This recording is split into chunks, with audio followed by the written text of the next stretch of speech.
காற்றோடு மஞ்சள் விளைந்த மண்ணோடு நாங்க இருக்கோம் நலமோடு.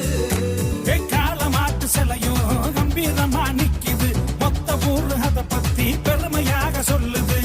வீரத்துக்கு எங்களோட அடிவச திறந்ததுமே